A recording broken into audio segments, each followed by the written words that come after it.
Amén. Así es que bueno, estamos escuchando la enseñanza de esta mañana acerca de la epístola de Santiago, una carta muy linda, muy maravillosa.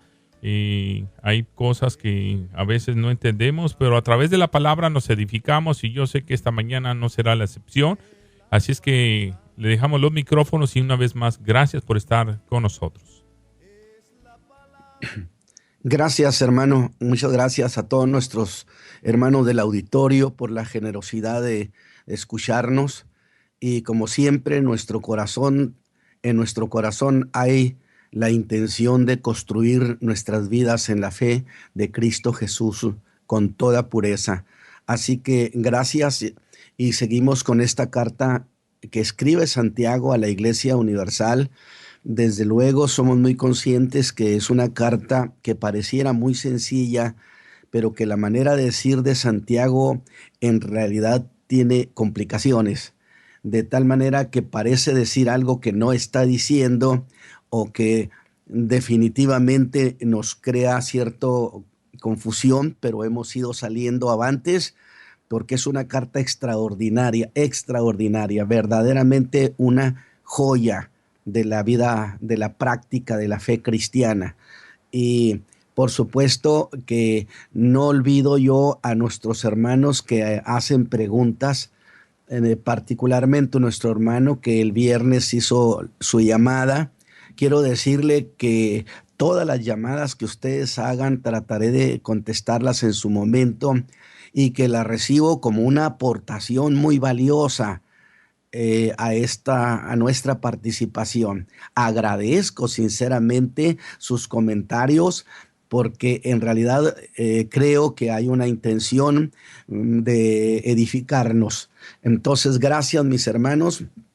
Y yo tenía el interés de abordar unas cuestiones que aclararían, por ejemplo, la cuestión de qué es un ministerio, para distinguirlo precisamente de aquellos que no por ministerio, que no por llamamiento entran a participar en el ministerio, que eso le llamamos la secularización del ministerio, y también hacer diferencia con aquellos creyentes que por supuesto, aunque no son conocedores de todo el cuerpo doctrinario, sin embargo, ellos tienen un testimonio y ellos van como la mujer de Samaria, que sabía de tanta cuestión de teología, no, pero ella sabía que había un río de agua viva y corrió a Sicar para entonces promover aquella experiencia y decirles, vengan ustedes a verlo, a ver qué les parece si es el Cristo o no. Y esto causó un gran éxito en la vida de la gente de Samaria.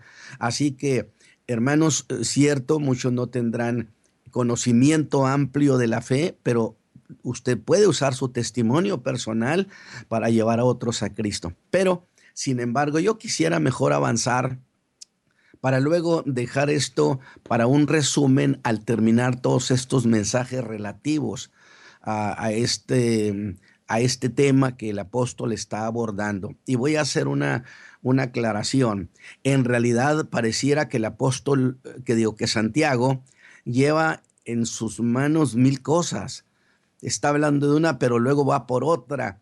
Y entonces, déjeme decirle, hasta aquí creo que son 2 cosas que lleva de la mano, que es los maestros, los que se hicieron maestros a sí mismos, que por cierto parece que los deja de ladito, pero olvídese de que se va a olvidar de ellos, olvídese que no va a regresar por ellos, para luego enfocarse particularmente al problema de el uso de la lengua, que es una verdadera tragedia, cómo el uso de la lengua ha destruido y llevado ruina a mucha gente. Y voy a leer el capítulo 3, versículo 2 hasta el 10.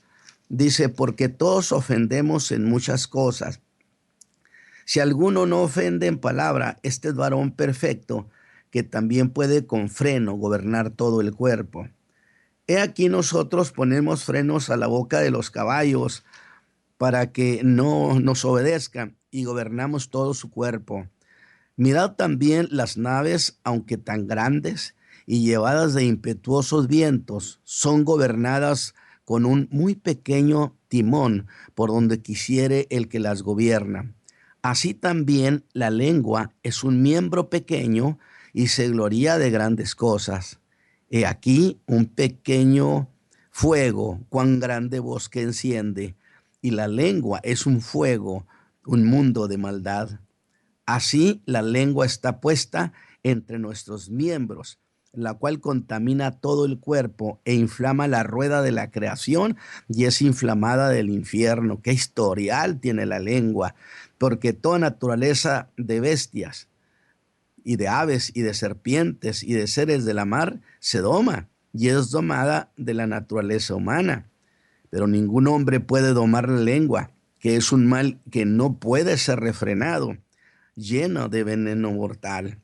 Con ella bendecimos al Dios y Padre, y con ella maldecimos a los hombres, los cuales son hechos a la semejanza de Dios. Fíjese qué detalle, cuando usted maldice a una persona, no se le olvide que esa persona es hecha a la imagen y semejanza de Dios. De una misma boca proceden bendición y maldición. Ahí vamos a dejar la lectura y bueno, de hecho ya no estamos más en aquellas interesantes discusiones hipotéticas con las que Santiago ilustró el supuesto conflicto entre la fe y las obras, que pareciera y ha parecido a muchos indebidamente que Santiago se iba por las obras y no por la fe, cosa de la que ya hablamos ampliamente y no hay ninguna contradicción. De tal manera estas cosas se dieron en el capítulo 2 y que fueron altamente instructivas. Pues ahora nos vamos al capítulo 3 y dijimos que para sorpresa nuestra, mire hermano, recién pusimos nuestro pie en el capítulo 3 y Santiago salió a recibirnos con una advertencia, diciéndonos: hermanos míos, no os hagáis muchos maestros, sabiendo que recibiremos mayor condenación. Versículo, es cierto, sencillo, formado por dos cláusulas que parecían cosas por demás sencillas y que nos llevaron de inmediato a la pregunta: ¿por qué él está diciendo recibiremos mayor condenación si se hacen muchos maestros? Entonces nos fuimos, por supuesto, a la pregunta: ¿acaso ser maestro de la palabra no es una tarea de gran nobleza? Diré confiado, sí, sí lo es, si se enseña con verdad, sí que lo será. Pero es allí justamente en donde hay una posibilidad de condenación. Ahora, eso es lo que dice Santiago. Y por cierto, de este asunto hablamos, y entonces es precisamente cuando decíamos que hicimos una pregunta: ¿qué acaso la enseñanza no es una cosa que reviste gran nobleza? Y yo dije, por supuesto que sí, si se enseña con verdad, sí que lo será. Pero es allí donde estaba la posibilidad de agravio, de condenación, porque eso es lo que dice Santiago. Asunto de que hablamos el mensaje pasado. Y luego esto nos llevó al verso 2 y lo que parecería un cambio de tema, dije, o que agrega otro tema al tema de los maestros, porque dice, porque todos ofendemos en muchas cosas. Pero déjeme de pasada recordar otra precisión que hice, que esa condenación se da porque siendo ignorantes en la fe, pero haciendo gala de facilidad de palabra, se hacen creíbles y enseñan cosas que van contra la doctrina. Y al hacer eso, pervierten la eficacia de la fe gloriosa. Ahora, yo quiero pensar que muchas veces es por ignorancia sobre el cuerpo de fe, porque no quisiera pensar que es un acto deliberado de maldad. Y haciendo gala, eso sí, aunque ignorantes, haciendo gala de facilidad de palabra, se hacen creíbles y enseñan cosas, insisto, que van contra el cuerpo de fe. de tal manera que pervierten a los creyentes en cuestiones de esa convicción de nuestra doctrina, en tanto que por su ignorancia, o tendría yo que decir en maldad deliberada, en su enseñanza minimizan los principios de la fe y destruyen a muchos que confían en que estos hombres hablan verdad. Por eso, pesa sobre ellos mayor condenación, porque decirse maestros les ha ganado el aprecio, el afecto y el acceso a un pueblo que los oye confiado. Pero en la mente de Santiago, según parece, hay otro grupo en ese verso 1 del capítulo 3, y usted va a leerlo y me va a decir, pero ¿cuál otro grupo? Es que sí hay uno a los que les dará mayor condenación. Necesariamente hay otros, es decir, si hay uno al que se le da mayor condenación, necesariamente tiene que haber otros a los que les se dé menor condenación. Por eso dije que hay otro grupo allí escondido. A esos son los que busco, pero creo que los he encontrado. Pues si en el primero, esos no frenaron su lengua al enseñar, estos otros que tiene en mente Santiago, porque le digo, Santiago trae tantas cosas en mente que corro detrás de él. Y él tiene en mente los que se llaman a sí mismos religiosos, piadosos, consagrados, pero que con todo y eso, y que se creen religiosos, Santiago dijo, sí, pero no refrenan su lengua. Dice Santiago, su religión, o mejor dicho, su supuesta religiosidad no vale nada. En otra versión dice, si alguno cree que es religioso, pues este es otro grupo que se autodenomina, que se autocalifica como piadoso, de tal manera que parece que se puso de moda en el tiempo de Santiago el calificarse a sí mismo, igual que aquellos maestros que se llamaron a sí mismos maestros. Y a estas alturas, la cuestión de la lengua se convierte en el puente entre estos dos temas, entre los maestros y entre los religiosos, o el concepto de lo que se dice. Y como siempre, tomé el verso 26 del capítulo 1, del que se cree ser religioso. Y mire, fui al griego para que me ayudara con esta cuestión. Y mire lo que significaba eso de creerse religioso. Significaba, escúcheme bien, el que es ceremonioso en la adoración.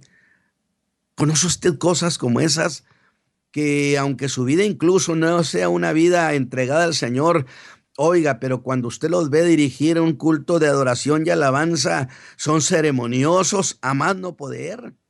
Significa en griego el que le gusta hacer demostraciones de piedad. Significa también el que levanta clamor, el que implora con lamento. Oiga, no, definitivamente nos dan cátedra en esos términos de levantar clamor, de implorar, de motivar al pueblo, de hacer lo que llore. Santiago le diríamos, ¿cómo saber que lo que éste dice es auténtico? Buena pregunta, ¿verdad, mi hermano? ¿Cómo, Santiago, saber que lo que éste dice es auténtico? Y Santiago diría, miren, a ese, díganle, a ver, mi hermano, a ver, mi hermana, enséñeme su lengua. Y recuerde que dije que así como lo hace el médico para diagnosticar, observando la lengua, pues a ese que es ceremonioso y que dice que es muy religioso, que hace pensar que es piadoso, Santiago dice, pero me mostró su lengua y su lengua dice que es falso. Alabado sea Dios. Este Santiago es extraordinariamente práctico, pues concluye diciendo, si alguno no refrena su lengua, la religión del tal es vana. donde significa que es vacía, que lo que hace no tiene sustancia.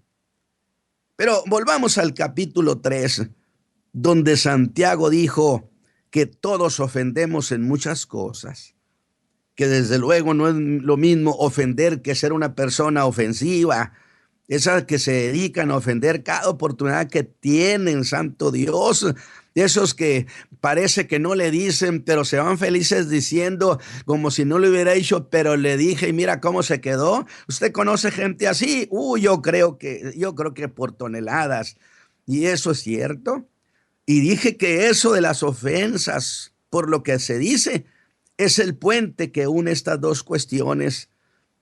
Así que le voy a pedir que no pierda de vista esta cuestión, que esa condenación de la que Santiago habla está latente para esos que se hicieron maestros a sí mismos. Y quizá usted diga, hermano Ramos, pero ¿no es eso demasiado severo? Bueno, yo diría que sería muy cierto, pero ¿acaso no dijo, no os hagáis muchos maestros porque recibiremos mayor condenación? A eso. Espérame, pero habla de los maestros, pero habla también de lo que se dice o de lo que dicen o el uso de su lengua. Bueno, es que Santiago insiste como si quisiera irse al tema de la lengua, que los antiguos le llamaron la tragedia de la lengua. Y que, por cierto, Santiago no hace de esa deficiencia, por supuesto, del mal uso de la lengua, cosa exclusiva de los maestros y de los religiosos, sino que incluye a todos los creyentes, porque el mal uso de la lengua ha causado verdaderas zonas de desastre espiritual, de ruinas espirituales, morales, sociales. Y digo que por fin creo que hemos juntado todas las piezas de lo que Santiago ha de decirnos. Yo dije que iba tras él, recogiendo esto, recogiendo lo otro, para llegar a saber de qué es lo que él quiere. Y todo eso se ha llegado a convertir en una sola cosa. El maestro o los maestros, la condenación por lo que hablan o enseñan, y las ofensas de los creyentes por el uso de su lengua, por el uso sin dominio. Pero como siempre, hermanos, como siempre, Santiago no ha agotado el tema. Tiene mucho más que decir y hace otra declaración que es tan intrigante como las otras. Es una sentencia que se dirige al campo de las ofensas y dice que si alguno no ofende en palabras, este es un varón perfecto. Yo decía, abarca tantos temas Santiago que parece que no quiere hablar de ninguno en particular con el tiempo suficiente. Pero por eso titulé este mensaje como el dominio de la lengua como una señal de madurez cristiana. Se lo repito, el creyente muestra su madurez cristiana por el dominio que tiene de su lengua.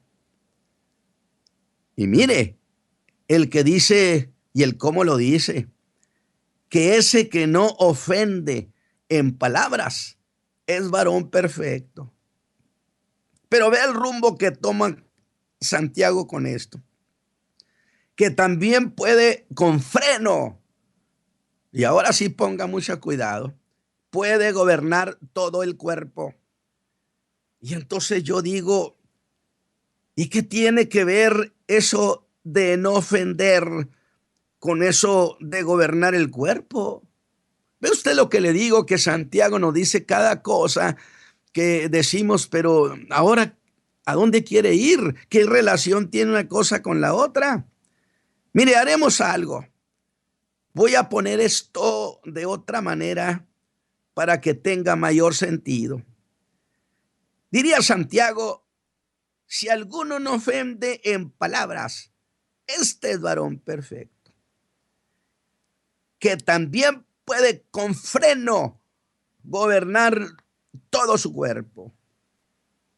Véalo, ve lo que Santiago ha hecho. Véalo. De las palabras ofensivas pasa a poner su atención en el cuerpo, le digo. Y yo digo, ¿por qué?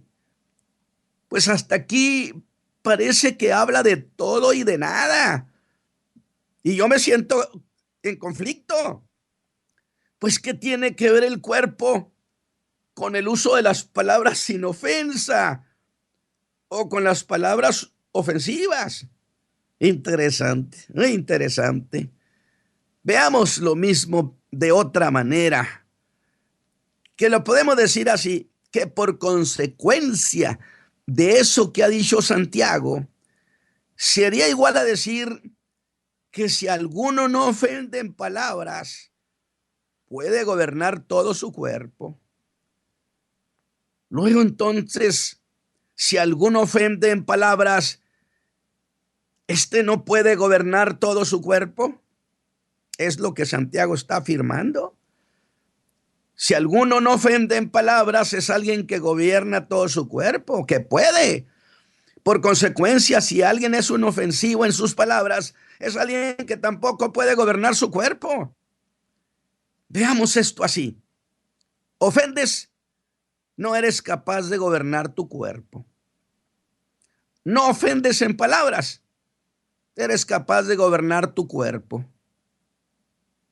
¿Qué le parece, mi hermano? ¿Qué le parece de la manera como Santiago lo está planteando? ¿Cómo entender entonces eso de gobernar o no todo el cuerpo si dominas lo que dices? Bueno, ¿acaso no está hablando de la lengua?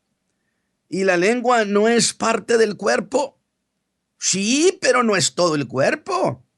Sí, está muy bien, pero aquí va Santiago y vamos con él. No está hablando de la lengua como si ella hablara por sí misma, como si ella tomara decisiones, como si ella inventara las palabras. No, Santiago está yendo más hondo, se está yendo hasta la facultad del alma,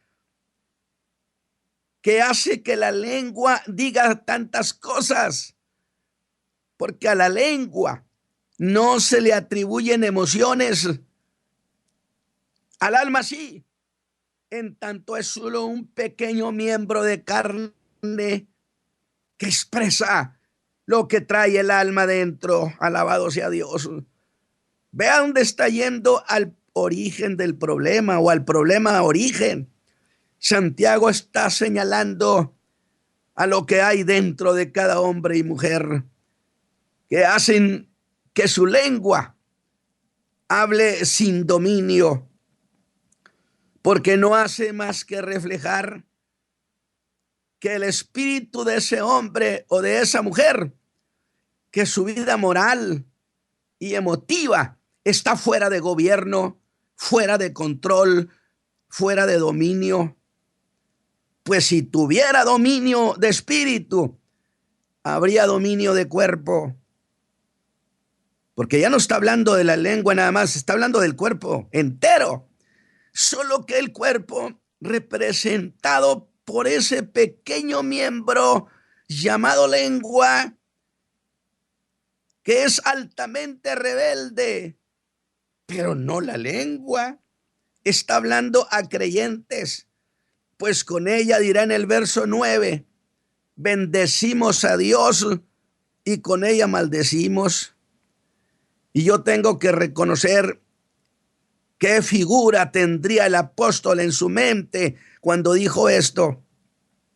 Sin duda que muchas veces vio y escuchó a hermanos a quienes oírlos bendecir a Dios era una gloria. ¿Los ha oído usted? Parecían tan espirituales, tan embebidos de Dios. Cuando decían un gloria a Dios, lo sentíamos profundo. ¿Qué duda podía caber que amaban al Señor? Pero Santiago es muy práctico y él dijo, a mí nadie me impresiona tan fácilmente.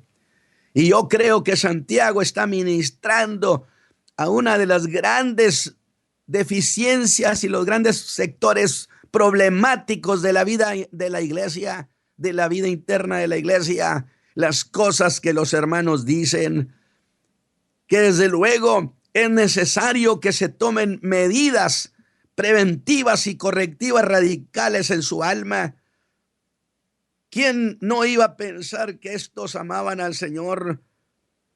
Pero luego, otra vez, Santiago vio a ese mismo con sus ojos inyectados de furia, de rabia. Yo he visto eso en los creyentes que hablan y son una ternura, pero en un instante determinado usted ve que salta lumbre de sus ojos. Nos vemos mal, maldiciendo. Oiga, ¿cómo creyentes maldicientes? ¿Usted qué me dice? ¿Que es cierto o que no es cierto? Yo, en mi experiencia de 52 años, puedo decir que abundan en la iglesia cristiana los creyentes maldicientes. A los efesios también Pablo les habla de eso, expresando cosas que un creyente maduro, consagrado, no hace. Y tengo que decir, porque hasta asufanan. Eran los hermanos, no aguanto mucho, de esos que conmigo poquito dicen. Y lo dicen de tal manera que es una especie de reto. Pero esos desplantes son cosas que no nos quedan a los hijos de Dios. Santiago se preguntó, ¿cómo puede ser eso? Que de una misma boca procedan bendición y maldición. Sorprendido, nada los podía aquietar, diría Santiago. Nada los podía frenar, estaban desatados. Definitivamente, hermano, definitivamente creo que este fin de año también tiene que ser un año de balance en muchas cosas de la fe. Por eso dije, Santiago es extraordinario.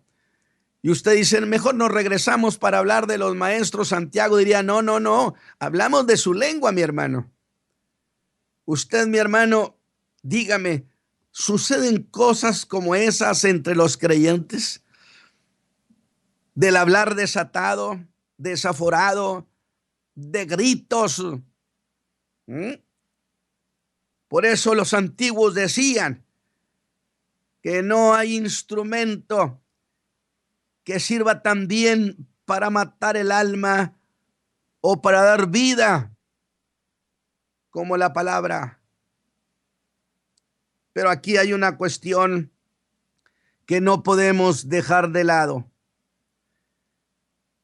Cuando dijo Santiago que si alguno no ofende en palabra, este es un varón perfecto, que también puede con freno gobernar todo el cuerpo. Obsérvelo. Puede con freno gobernar todo el cuerpo. Santiago se está perfilando a grandes declaraciones que va a hacer, y hasta aquí hemos puesto nuestra atención en eso de gobernar la lengua. Pero ¿acaso es lo que dijo Santiago, mi hermano? Santiago es lo que está diciendo, discúlpeme, no está diciendo eso así. Santiago dijo que ese que no ofendía en palabras era un varón perfecto y que podía gobernar. Y aquí precisamente llega la precisión de lo que yo quiero señalarle a usted.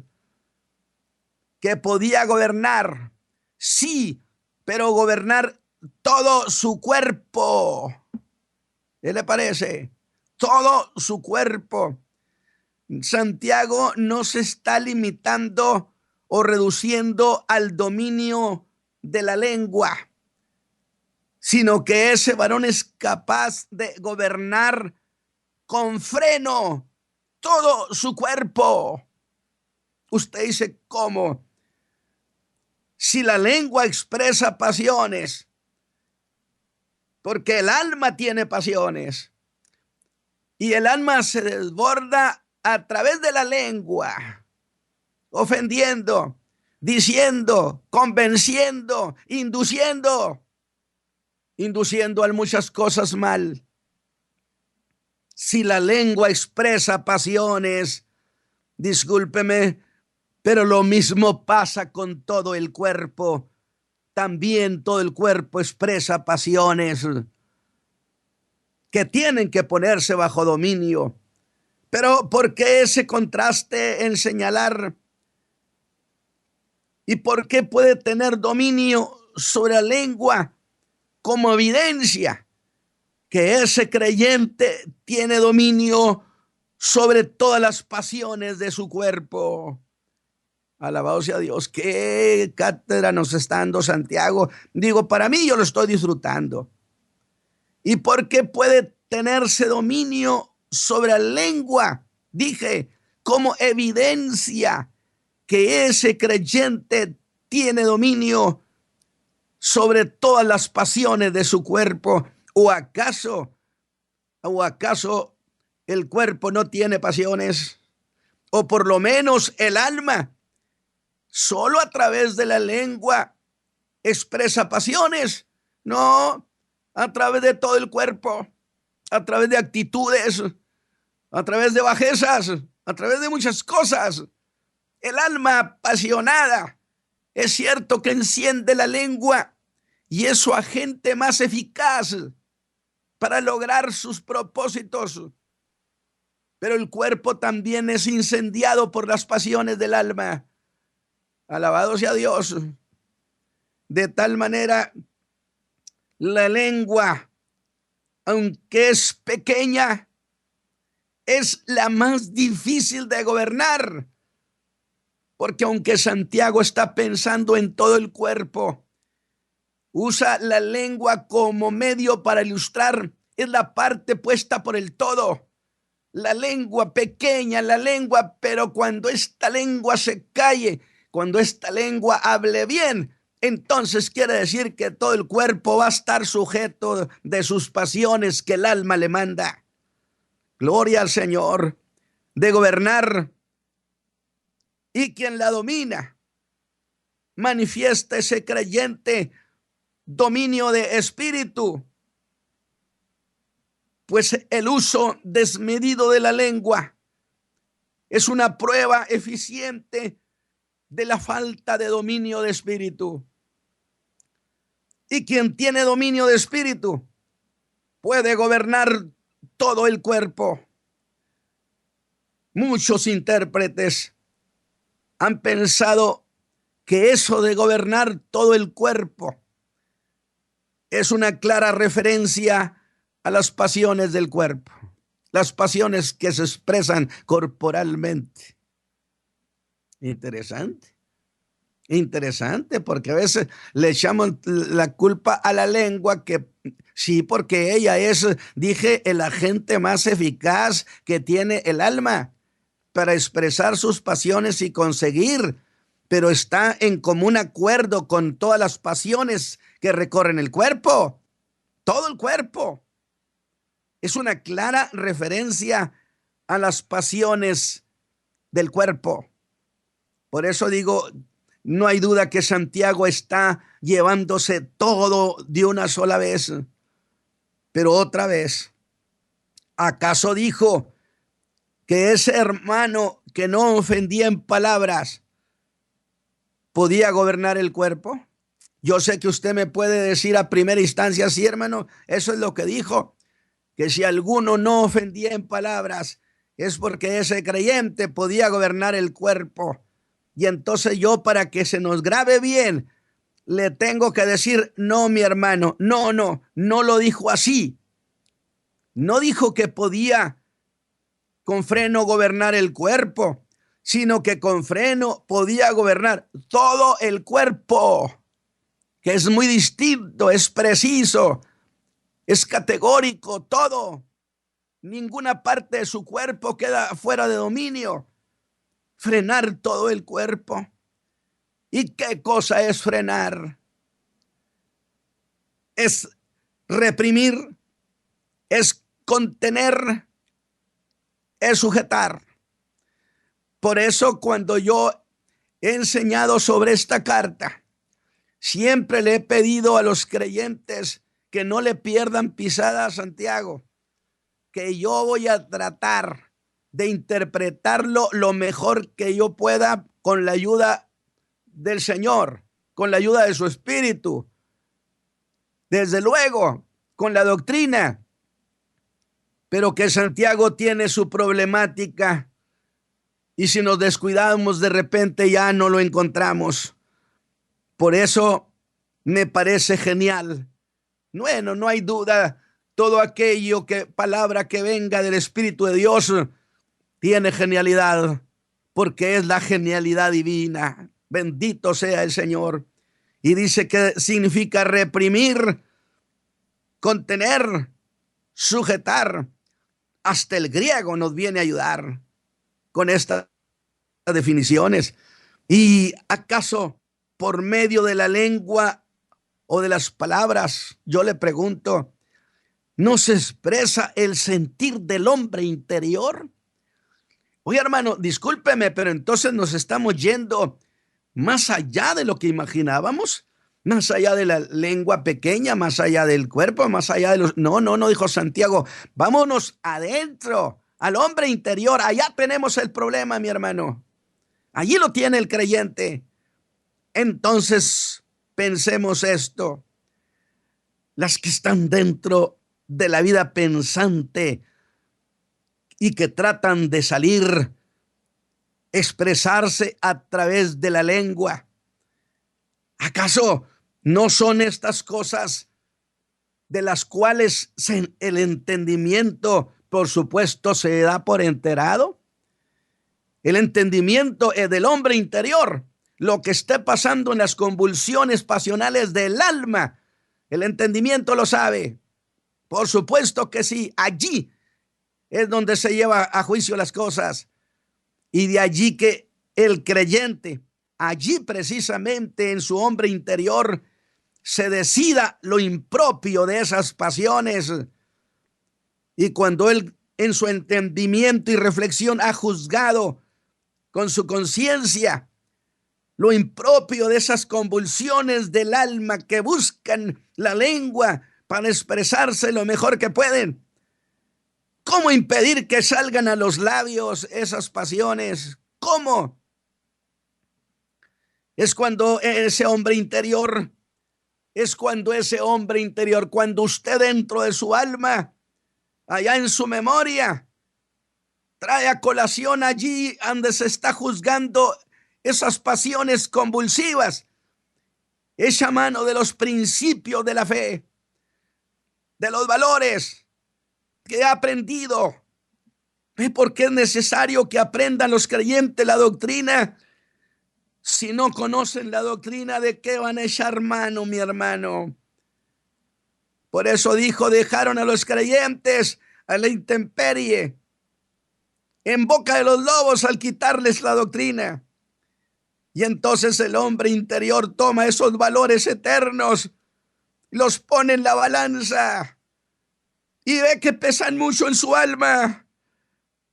Y por causa de una voluntad que ha sido saturada de lo que Dios ha dicho, decide impedir su salida y pone todo bajo dominio y le cierra toda posibilidad al alma. Y todas esas cosas que no solo la lengua, sino que el cuerpo también manifiesta, son puestas bajo freno allá en el hombre interior, porque el cuerpo entero es alentado desde allá. Y es allí donde toda propuesta que reciba de los sentidos puede ser descalificada. Y es allá donde se impide que eso prospere. Y es allá todo el cuerpo donde queda bajo sujeción. Así que la evidencia de una vida bajo sujeción y de solidez espiritual, moral y doctrinaria se muestra precisamente en la palabra que no ofende a ese hombre. De tal modo que es propio que si alguno no ofende en palabra, necesariamente este es un varón que puede frenar, que puede gobernar con freno todo su cuerpo, para que con su cuerpo honre a Dios. Lo que Pablo decía: os ruego por la misericordia de Dios que presentéis vuestros cuerpos en sacrificio vivo. Que cuando yo predicaba ese mensaje, yo le decía al apóstol Pablo: pero tú dices, ¿quiere decir que todavía existe el altar del sacrificio? Y él diría: sí, sí existe, todavía se siguen haciendo sacrificios allí, presentándose ofrendas. Y yo le dije: ¿y quién es el que hace ese trabajo? ¿Quién es el que presenta? ¿Quién ejerce el sacerdocio? Y el apóstol diría: tú. Y sorprendido le volvería a preguntar: ¿y cuál es la ofrenda? Y él dijo: tú mismo. Ponte tú en el altar de Dios y ofrece tu cuerpo, todo lo que tú eres, en sacrificio a Dios. Qué preciosa la estructura de la palabra, que no se contradice. Pero ¿se ha dado cuenta de algo? Que Santiago ha dejado por momento a los maestros de lado, pero le garantizo que no los va a dejar por mucho tiempo. Padre eterno, tú sabes la intención con la que yo presento la palabra. Creo en la pureza de la fe. Soy un ministro que me he cuidado de no enseñar lo que tu palabra no enseña, de no apartarme de la fe ni una nada, ni lo más mínimo. Señor, porque yo sé que tu palabra es la que hace vivir el corazón del hombre. Ahora, Señor, bendice a nuestro auditorio y que mis hermanos vayan percibiendo todo esto, y que luego habremos de reflexionar juntos para sacarle los tesoros más preciosos a esta palabra que tu Hijo ha presentado. Padre eterno, bendice a mis hermanos de Carolina del Norte, de Nueva York, de México, donde quiera que nos estén escuchando, y que estas verdades, Señor, se hagan vivas en nuestra vida cristiana, sabiendo que vienes pronto por tu pueblo. Por Cristo Jesús, el Señor nuestro, te lo suplico. Amén. Gracias, mis hermanos. Hermano pastor, hermano Isaí. Amén. Gracias, pastor, por esta. Alabado sea Dios. Muy bien, creo que no sé si se está escuchando bien, pero yo deseo que usted esta mañana sea bendecido de manera muy particular. Y déjeme orar entonces. Quizá algunos estén enfermos, quizá algunos tienen problemas de diversa manera. Querido Señor, regálales este fin de año buenas noticias. Muéstrate a ellos, a sus familias, a sus corazones. Padre eterno, que ellos tengan este fin de año la certeza de que nos has acompañado en las cosas grandes, en las cosas pequeñas y en demasiadas cosas que ni siquiera nos damos cuenta que has hecho. Que Dios me los bendiga, mis hermanos, y que venga un nuevo año, pero un nuevo año lleno de satisfacciones en Cristo Jesús, en que recobremos las fuerzas, en que los creyentes restauremos nuestra vida de fe, en que venga un mover del Espíritu Santo a la iglesia de Jesucristo en estos tiempos tan malos. Que el Señor les guarde. Y doy por terminada mi participación. Alabado sea Dios. Amén. Gracias, Espero pastor. que haya estado yo saliendo bien al aire, porque teníamos sus problemas en nuestras transmisiones. Que el Señor les los bendiga, mis hermanos. Bueno, damos gracias al pastor Natividad Ramos Ramos en esta mañana, capítulo 3 de Santiago, hablando efectivamente sobre el poder que tiene la lengua, la capacidad, pero muy linda la enseñanza. Esperemos que usted haya abrazado esta fe. La palabra del Señor es efectiva a nuestros cuerpos, a nuestra alma, a nuestro espíritu. Yo sé que Dios está haciendo cosas grandes al recibir esta palabra. Le bendecimos. Gracias una vez más. Él será hasta el miércoles en la mañana, si Cristo no ha venido, a partir de las 9 a 10 de la mañana, hora de Carolina del Norte. Agradecemos a nuestro hermano Gamaliel, ahí en la ciudad de Nueva York, en Long Island, donde se está retransmitiendo esta programación. Y usted también, donde nos sintonice, allí en el país de México, aquí en la Unión Americana, Estados Unidos, y en cualquier otro país, ahí en Venezuela, también les agradecemos grandemente.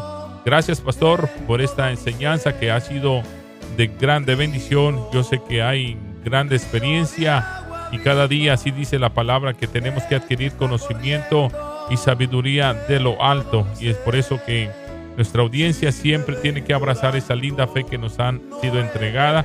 Bueno, la palabra del Señor estuvo basado en Santiago capítulo 3 sobre no hagáis maestros muchos de vosotros sabiendo que recibiremos mayor condenación. Qué tremenda palabra sobre la lengua que nos ha traído el pastor Natividad Ramos Ramos. Muy buenos días, gracias una vez más. Gracias por haber estado con nosotros. Será hasta la siguiente enseñanza traída por el pastor Natividad Ramos Ramos desde Monterrey, en Nuevo León, México. No tendrás sed jamás. Pecador que estás cansado de vivir en tu pecado, bebe ahora de la fuente del Calvario que Jesucristo da para tener vida eterna. Río de agua viva, el que está corriendo en todo mi ser. Río de agua viva, el que está corriendo en todo mi ser. Si me ven llorando, no es de tristeza,